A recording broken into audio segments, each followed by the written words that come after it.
The Bible. And the Catechism. In a year. Day 127. From the first book of Samuel. Samuel's calling and prophetic activity. Now the boy Samuel was ministering to the Lord under Eli.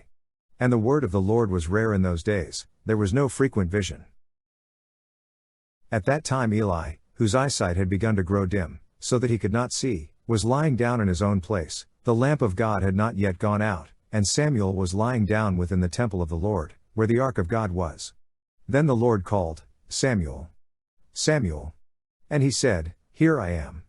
And ran to Eli, and said, Here I am, for you called me. But he said, I did not call, lie down again. So he went and lay down. And the Lord called again, Samuel. And Samuel arose and went to Eli, and said, Here I am, for you called me. But he said, I did not call, my son, lie down again. Now Samuel did not yet know the Lord, and the word of the Lord had not yet been revealed to him. And the Lord called Samuel again the third time. And he arose and went to Eli, and said, Here I am, for you called me. Then Eli perceived that the Lord was calling the boy. Therefore Eli said to Samuel, Go, lie down, and if he calls you, you shall say, Speak, Lord, for thy servant hears. So Samuel went and lay down in his place. And the Lord came and stood forth, calling as at other times, Samuel. Samuel. And Samuel said, Speak, for thy servant hears. Then the Lord said to Samuel, Behold, I am about to do a thing in Israel, at which the 2 ears of every one that hears it will tingle. On that day I will fulfill against Eli all that I have spoken concerning his house, from beginning to end. And I tell him that I am about to punish his house forever, for the iniquity which he knew, because his sons were blaspheming God, and he did not restrain them. Therefore I swear to the house of Eli that the iniquity of Eli's house shall not be expiated by sacrifice or offering forever. Samuel lay until morning, then he opened the doors of the house of the Lord. And Samuel was afraid to tell the vision to Eli. But Eli called Samuel and said, Samuel, my son. And he said, Here I am. And Eli said, What was it that he told you? Do not hide it from me. May God do so to you and more also, if you hide anything from me of all that he told you. So Samuel told him everything and hid nothing from him. And he said, It is the Lord, let him do what seems good to him. And Samuel grew, and the Lord was with him and let none of his words fall to the ground.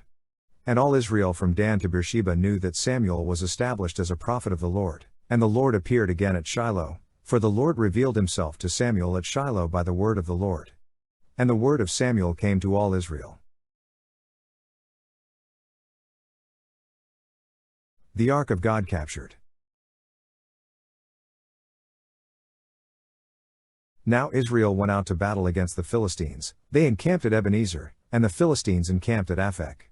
The Philistines drew up in line against Israel, and when the battle spread, Israel was defeated by the Philistines, who slew about 4,000 men on the field of battle.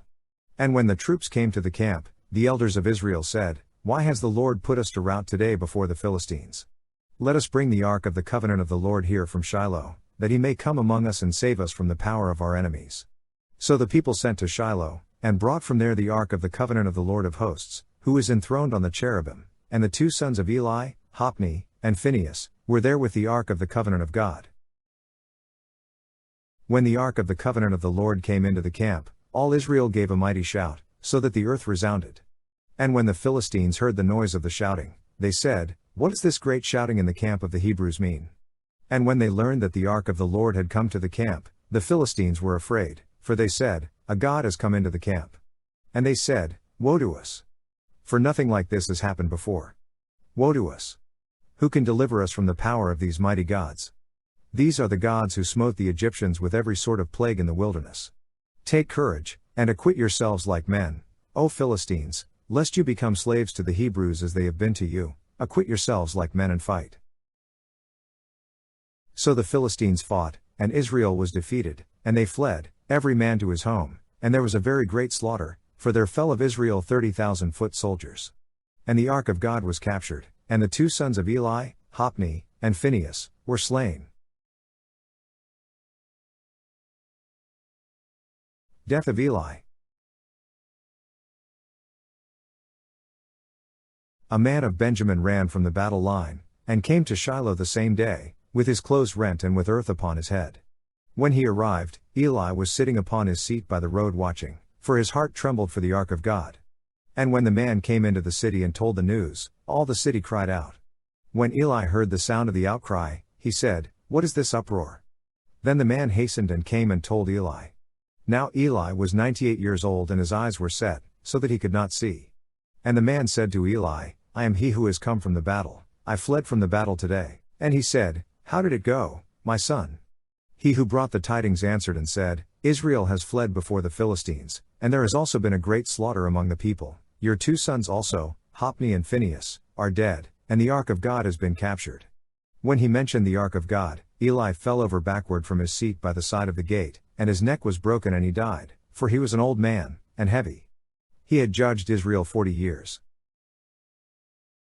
Now his daughter-in-law, the wife of Phinehas, was with child, about to give birth. And when she heard the tidings that the ark of God was captured, and that her father-in-law and her husband were dead, she bowed and gave birth, for her pains came upon her. And about the time of her death the women attending her said to her, "Fear not, for you have borne a son." But she did not answer or give heed. And she named the child Ichabod, saying, "The glory has departed from Israel." Because the ark of God had been captured and because of her father-in-law and her husband. And she said, "The glory has departed from Israel, for the ark of God has been captured." The Philistines and the ark. When the Philistines captured the ark of God, they carried it from Ebenezer to Ashdod. Then the Philistines took the ark of God and brought it into the house of Dagon and set it up beside Dagon. And when the people of Ashdod rose early the next day, behold, Dagon had fallen face downward on the ground before the ark of the Lord. So they took Dagon and put him back in his place. But when they rose early on the next morning, behold, Dagon had fallen face downward on the ground before the ark of the Lord, and the head of Dagon and both his hands were lying cut off upon the threshold, only the trunk of Dagon was left to him. This is why the priests of Dagon and all who enter the house of Dagon do not tread on the threshold of Dagon and Ashdod to this day. The hand of the Lord was heavy upon the people of Ashdod, and he terrified and afflicted them with tumors, both Ashdod and its territory. And when the men of Ashdod saw how things were, they said, "The ark of the God of Israel must not remain with us, for his hand is heavy upon us and upon Dagon our God." So they sent and gathered together all the lords of the Philistines, and said, "What shall we do with the ark of the God of Israel?" They answered, "Let the ark of the God of Israel be brought around to Gath." So they brought the ark of the God of Israel there. But after they had brought it around, the hand of the Lord was against the city, causing a very great panic, and he afflicted the men of the city, both young and old, so that tumors broke out upon them. So they sent the ark of God to Ekron. But when the ark of God came to Ekron, the people of Ekron cried out, "They have brought around to us the ark of the God of Israel to slay us and our people." They sent therefore and gathered together all the lords of the Philistines, and said, "Send away the ark of the God of Israel, and let it return to its own place, that it may not slay us and our people." For there was a deathly panic throughout the whole city. The hand of God was very heavy there, the men who did not die were stricken with tumors, and the cry of the city went up to heaven.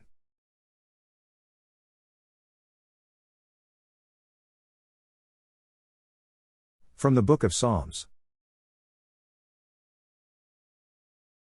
With my whole heart I cry, answer me, O Lord. I will keep thy statutes. I cry to thee, save me, that I may observe thy testimonies. I rise before dawn and cry for help. I hope in thy words. My eyes are awake before the watches of the night, that I may meditate upon thy promise. Hear my voice in thy steadfast love. O Lord, in thy justice preserve my life. They draw near who persecute me with evil purpose. They are far from thy law. But thou art near, O Lord, and all thy commandments are true. Long have I known from thy testimonies, that thou hast founded them forever. Look on my affliction and deliver me, for I do not forget thy law. Plead my cause and redeem me. Give me life according to thy promise. Salvation is far from the wicked, for they do not seek thy statutes. Great is thy mercy, O Lord. Give me life according to thy justice. Many are my persecutors and my adversaries. But I do not swerve from thy testimonies. I look at the faithless with disgust, because they do not keep thy commands. Consider how I love thy precepts. Preserve my life according to thy steadfast love. The sum of thy word is truth, and every one of thy righteous ordinances endures forever.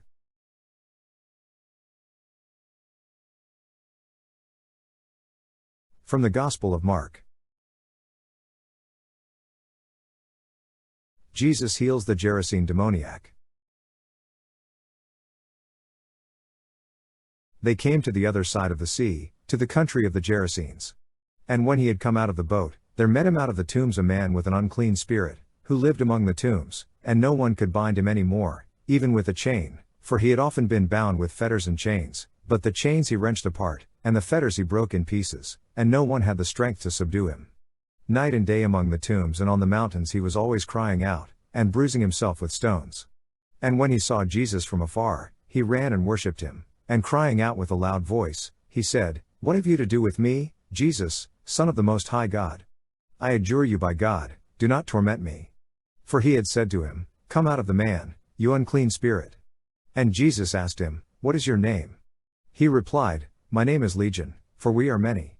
And he begged him eagerly not to send them out of the country. Now a great herd of swine was feeding there on the hillside, and they begged him, Send us to the swine, let us enter them. So he gave them leave. And the unclean spirits came out, and entered the swine, and the herd, numbering about 2,000, rushed down the steep bank into the sea, and were drowned in the sea. The herdsmen fled, and told it in the city and in the country. And people came to see what it was that had happened. And they came to Jesus, and saw the demoniac sitting there, clothed and in his right mind, the man who had had the legion, and they were afraid. And those who had seen it told what had happened to the demoniac and to the swine. And they began to beg Jesus to depart from their neighborhood. And as he was getting into the boat, the man who had been possessed with demons begged him that he might be with him. But he refused, and said to him, Go home to your friends, and tell them how much the Lord has done for you, and how he has had mercy on you. And he went away and began to proclaim in the Decapolis how much Jesus had done for him, and all men marveled.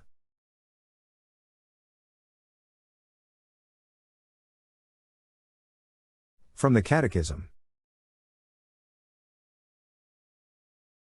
The Apostolate. The whole Church is apostolic, in that she remains, through the successors of St. Peter and the other apostles, in communion of faith and life with her origin, and in that she is sent out into the whole world.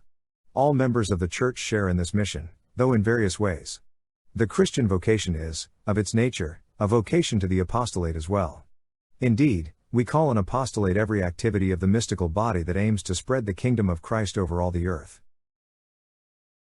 Christ, sent by the Father, is the source of the Church's whole apostolate. Thus the fruitfulness of apostolate for ordained ministers as well as for lay people clearly depends on their vital union with Christ. In keeping with their vocations, the demands of the times and the various gifts of the Holy Spirit, the apostolate assumes the most varied forms.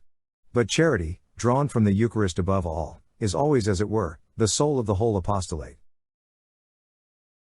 The Church is ultimately one, holy, Catholic, and apostolic in her deepest and ultimate identity, because it is in her that the kingdom of heaven, the reign of God, already exists and will be fulfilled at the end of time. The kingdom has come in the person of Christ and grows mysteriously in the hearts of those incorporated into him, until its full eschatological manifestation.